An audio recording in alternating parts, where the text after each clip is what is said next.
You know, it's comforting to see that well over 1,000 years in the future, people still thinly slice trees and imprint their thoughts onto them.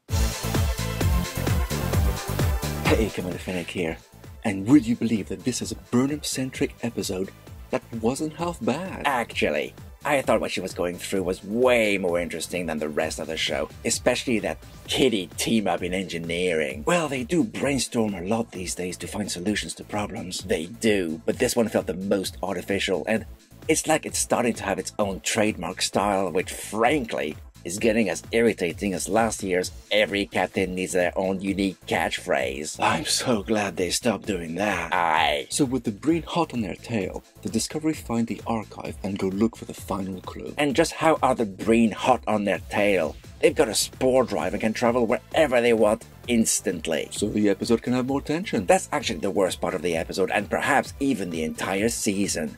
The Discovery always somehow manages to get found. Either it's by Maul and Lack, and now by the Breen, while at the same time, no other faction is aware of this quest. It feels like a huge mission and a surprisingly sparse universe at the same time. It doesn't feel realistic. We've brought up this particular issue before. The chase was better and shorter. This is a season-wide issue, but if we put that aside and look at the story in front of us, we have mostly a well-crafted story, particularly when it came to the Burnham angle. Pretty ballsy of the writers to lean into the side of Burnham's personality that many have been put off by. You mean her complex of always having to be right? To always be the one with the advantage, the edge no one else has, her sense of superiority? Bingo! I agree, it was a bold move to use it and turn it on its head, although I doubt it'll do anything to convince many of those who don't like her to come back to the fold. And we finally get a clue that offers a proper challenge, one with impossibly high stakes for the person taking the test.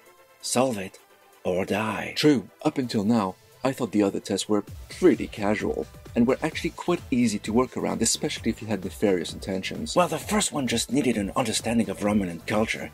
Nothing was really there to determine if you were worthy or not. The second was the easiest to circumvent, if you ask me. Who needs respect for alien life, eh? Just kill those giant bugs and scan the area for the object. Should be much easier to find now the location's pinpointed as opposed to having to look for it on an entire planet. As for the third one, was there even a test to pass? The one on the ISS Enterprise? Not that we were shown.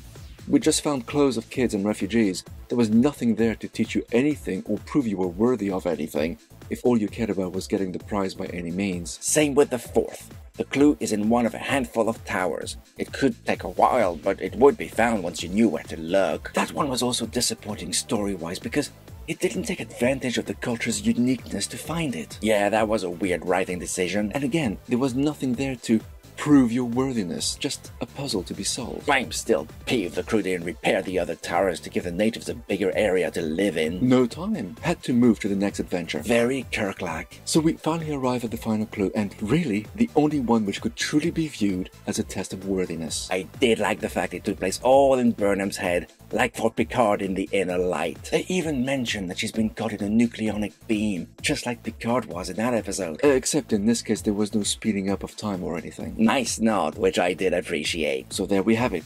All clues are finally present and correct. With an episode that seriously humanizes Burnham. After 5 seasons, took them long enough. And then they go and spoil it all by doing something stupid like a coup on board the Breen Dreadnought. They keep trying to make Maul happen and it's just not working for me. What's so special about her anyway? How does she keep persuading Breen to join her? How does she seem to always be one step ahead of everyone somehow? It's the least believable part of the whole season. I don't like the fact that Breen are being stripped of their aura of mystery. Enigmas are great, they keep you interested, and you don't need to reveal too much, or anything about them in fact. I personally feel like they've gone totally the wrong way with them. They've gone from a mysterious, mighty opponent to just being yet another angry/evil race. Feels like such a waste. But the rest of the episode was okay. It was. The trip to the archive through the Badlands, the interaction with High Rail, and the gift she gave Book. Ah, that was lovely, that was. Guess the progenitor tech is going to be performing double duty, what with resurrecting Lack and growing a big-ass tree. Yeah, that was a bit too blatantly signposted. Hopefully, there'll be a twist at the end that will subvert our expectations in a good way. One thing I didn't like was how empty the archive looked. Like, I couldn't believe there were over 1,000 people living and working there. Budget constraints, most likely. Despite that, they presented us with a truly interesting and challenging puzzle in an interesting location. But it was let down by too much Breen and a totally implausible twist by Maul at the end. So bearing all this in mind, I'm awarding Labyrinth 3 paws. But tell me, what did you think of this episode? Share your thoughts in the comments. Live long, and may the Force be with you.